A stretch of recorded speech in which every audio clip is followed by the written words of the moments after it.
আল্লাহর রাসূল সাল্লাল্লাহু আলাইহি ওয়াসাল্লাম বলেন, লা ইউমিনু আহাদুকুম, সেই ব্যক্তি ততক্ষণ পর্যন্ত মুমিন হতে পারবে না, প্রকৃত মুমিন হতে পারবে না, লা ইউমিনু আহাদুকুম হাত্তা ইউহিব্বা লিআখিহি মা ইউহিব্বু লিনাফসি, যতক্ষণ পর্যন্ত ওই ব্যক্তি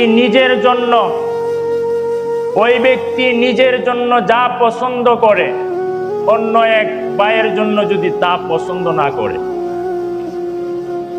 আল্লাহর রাসূল সাল্লাল্লাহু আলাইহি ওয়াসাল্লাম বলছেন, আমাদের সমাজের মধ্যে দেখবেন অনেক মানুষ আছে যে সে চায় যে সে অনেক সম্মানী হোক। একটু মনোযোগ দিবেন।